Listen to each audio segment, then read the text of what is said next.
Assalamualaikum warahmatullahi wabarakatuh. Halo anak-anak. Hari ini kita akan belajar mengenai titik, garis, dan bidang. Sebelum kita mengetahui apa itu titik, garis, dan bidang, coba kalian amati di sekeliling kalian. Apakah kalian menemukan benda yang berbentuk titik? Apakah kalian menemukan benda yang berbentuk garis? Atau apakah kalian menemukan benda yang berbentuk bidang? Jika iya, apa saja benda tersebut?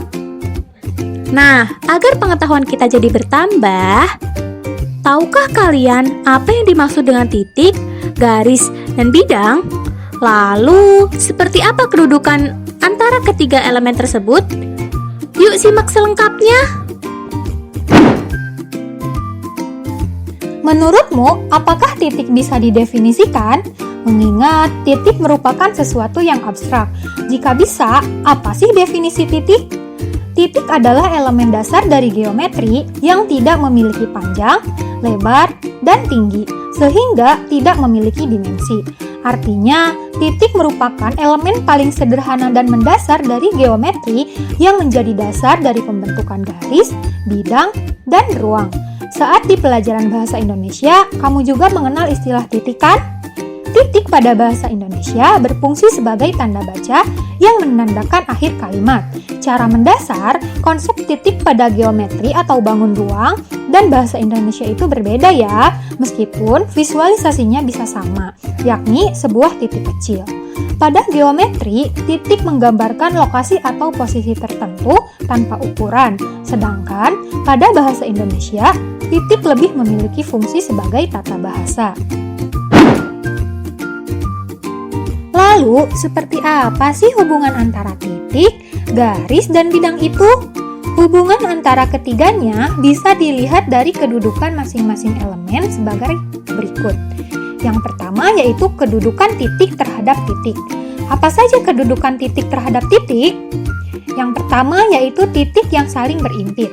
Dua buah titik dikatakan berimpit jika keduanya saling menutupi seperti berikut.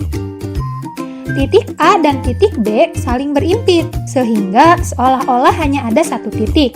Padahal, titik itu merupakan gabungan antara dua buah titik. Yang kedua, ada titik di luar titik. Titik di luar titik artinya dua buah titik atau lebih tidak saling berhubungan seperti berikut. Dari gambar di atas, sudah jelas kan bagaimana kedudukan titik terhadap titik? Kedudukan titik terhadap garis. Apa saja kedudukan titik terhadap garis? Yang pertama ada titik di dalam garis. Gambar di atas menunjukkan bahwa titik P berada di dalam garis EH. Yang kedua ada titik di luar garis. Posisi titik juga bisa berada di luar garis. Artinya kedua elemen ini tidak saling berhubungan seperti berikut. Gambar di atas menunjukkan bahwa titik P berada di luar garis EH dan berada di dalam garis EF.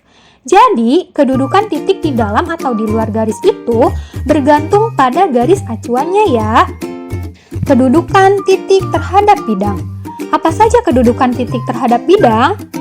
Yang pertama ada titik di dalam bidang. Kedudukan titik di dalam bidang bisa digambarkan seperti berikut. Dari gambar di atas terlihat bahwa titik P berada di dalam bidang ABCD. Yang kedua ada titik di luar bidang. Apa yang dimaksud titik di luar bidang? Jika titik berada di luar bidang, sudah pasti kedua elemen itu tidak saling berhubungan. Perhatikan gambar berikut. Gambar di atas menunjukkan bahwa titik P tidak berada di dalam bidang ABCD. Artinya, titik P berada di luar bidang ABCD. Garis. Garis adalah elemen yang tersusun atas kumpulan titik hingga memiliki satu dimensi, yaitu panjang. Apakah benar garis itu tersusun atas titik? Cobalah untuk membuat titik-titik yang disusun memanjang dengan jarak yang rapat. Lalu, perhatikanlah bentuknya. Pasti akan membentuk garis kan? Nah, garis merupakan konsep dasar dalam geometri yang menggambarkan lintasan suatu titik yang bergerak tanpa henti dalam satu arah. Garis ini tidak memiliki lebar atau ketebalan, hanya memiliki panjang yang tak terbatas. Meskipun tampak sederhana, garis memiliki peran penting dalam membentuk bentuk, arah, dan posisi. Kedudukan garis terhadap garis. Apa yang dimaksud kedudukan dua garis? Kedudukan dua garis merupakan hubungan yang menyatakan keterkaitan antara satu garis dan garis yang lain. Kedudukan garis terhadap garis meliputi: yang pertama, garis yang saling berimpit. Dua buah garis dikatakan berimpit jika posisinya sama, sehingga saling menutupi satu sama lain. Perhatikanlah contoh berikut. Gambar di atas menunjukkan bahwa garis Q berimpit dengan garis EF. Sudut yang dibentuk oleh dua garis yang saling berimpit adalah 0 derajat. Yang kedua, garis yang saling tegak lurus. Dua buah garis dikatakan saling tegak lurus jika keduanya saling berpotongan di salah satu titik dan titik potongnya membentuk sudut 90 derajat. Perhatikan gambar berikut. Gambar di atas menunjukkan bahwa garis AB tegak lurus dengan garis FB. Titik perpotongan antara kedua garis menghasilkan sudut siku-siku seperti tanda siku-siku warna orange. Yang ketiga, garis yang saling sejajar. Tentu, kamu pernah mendengar istilah garis yang saling sejajar, kan? Lalu, bagaimana kedudukan garis jika saling sejajar? Dua buah garis dikatakan sejajar jika keduanya tidak pernah berpotongan di suatu titik. Perhatikan gambar berikut. Berdasarkan gambar di atas, menurutmu bagaimana kedudukan garis AB terhadap garis EF? Oleh karena tidak bertemu di suatu titik, maka kedudukan garis AB terhadap garis EF adalah saling sejajar. Keempat, garis yang saling berpotongan. Dua buah garis dikatakan berpotongan jika keduanya bertemu di suatu titik tertentu. Pada prinsipnya sama dengan garis tegak lurus, hanya saja sudut yang dibentuk oleh garis berpotongan tidak harus 90 derajat. Jika titik perpotongannya membentuk sudut siku-siku, maka dikatakan dua garis saling tegak lurus. Perhatikan contoh berikut. Gambar di atas menunjukkan bahwa garis HI berpotongan dengan garis AB. Titik potong antara kedua garis bukan berupa sudut siku-siku ya. Yang kelima, garis yang saling bersilangan. Dua buah garis dikatakan bersilangan jika posisinya saling berlawanan, namun tidak berpotongan di suatu titik. Perhatikan gambar berikut. Dari gambar di atas, garis AB saling bersilangan dengan garis EH, garis CD saling bersilangan dengan garis FG, dan seterusnya. Lalu, apa yang terjadi jika dua garis saling bersilangan? Jika dua garis saling bersilangan, maka keduanya tidak akan pernah bertemu di suatu titik meskipun garisnya diperpanjang. Kedudukan garis terhadap bidang. Apa saja kedudukan garis terhadap bidang? Yang pertama, garis sejajar bidang. Garis dikatakan sejajar dengan bidang jika keduanya tidak akan pernah berpotongan di suatu titik. Perhatikan gambar berikut. Pada gambar di atas, garis HF sejajar dengan bidang ABCD dan garis BG sejajar dengan bidang ADEH. Mudah kan? Kedua, garis tegak lurus bidang. Garis dikatakan tegak lurus bidang jika keduanya saling berpotongan dan membentuk sudut siku-siku. Perhatikan gambar berikut.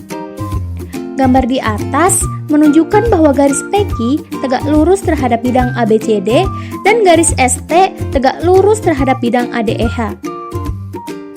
Ketiga, garis berimpit bidang. Garis dikatakan berimpit dengan bidang jika keduanya saling menutupi karena berada di posisi yang sama. Perhatikan contoh berikut. Gambar di atas menunjukkan bahwa garis HF berimpit dengan bidang EFGH dan garis BG berimpit dengan bidang BCFG. Suatu garis dikatakan sejajar, berimpit, atau tegak lurus tergantung dari acuannya ya. Bisa jadi suatu garis sejajar terhadap suatu bidang tetapi berimpit dengan bidang yang lain. Bidang adalah suatu permukaan datar dua dimensi yang menjadi penghubung antar garis. Bidang memiliki panjang dan lebar, tetapi tidak memiliki ketebalan atau tinggi. Misalnya, pada suatu bangun ruang, bidang merupakan bangun dua dimensi yang membatasi bangun ruang tersebut, seperti permukaan dinding pada kubus atau sisi segitiga pada piramida. Setiap bidang terdiri dari kumpulan titik yang tersusun dalam pola tertentu dan dihubungkan oleh garis-garis. Bidang juga dapat berbentuk persegi, segitiga, lingkaran, atau bentuk lain yang dibentuk oleh garis-garis. Dalam geometri, bidang memainkan peran penting karena menjadi dasar bagi pembentukan bangun ruang tiga dimensi. Kedudukan bidang terhadap bidang. Pertama, dua bidang sejajar. Dikatakan dua bidang sejajar apabila tidak memiliki garis persekutuan. Contoh, bidang ADHE sejajar dengan bidang BCGF. Kedua, dua bidang berimpit. Dikatakan dua bidang berimpit apabila memiliki lebih dari satu garis persekutuan. Contoh, bidang ABD berimpit dengan bidang BCD. Ketiga, dua bidang berpotongan. Dikatakan dua bidang berpotongan apabila memiliki satu garis persekutuan. Contoh, bidang ABCD berpotongan dengan bidang BCHE di garis BC. Perbedaan antara titik, garis, dan bidang. Seperti yang kalian tahu, bahwa titik merupakan elemen yang tidak berdimensi. Namun, gabungan dari banyak titik bisa berbentuk elemen lain yang memiliki dimensi loh. Contohnya, garis dan bidang. Dengan demikian, perbedaan antara titik, garis, dan bidang terletak pada dimensinya ya. Titik merupakan elemen tak berdimensi, garis merupakan gabungan titik yang berdimensi 1 atau panjang, dan bidang merupakan gabungan titik yang berdimensi 2 atau luas. Dari materi yang sudah Ibu sampaikan mengenai titik, garis, dan bidang, semoga anak-anak bisa memahami ya.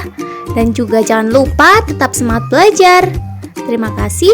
Wassalamualaikum warahmatullahi wabarakatuh. Bye-bye.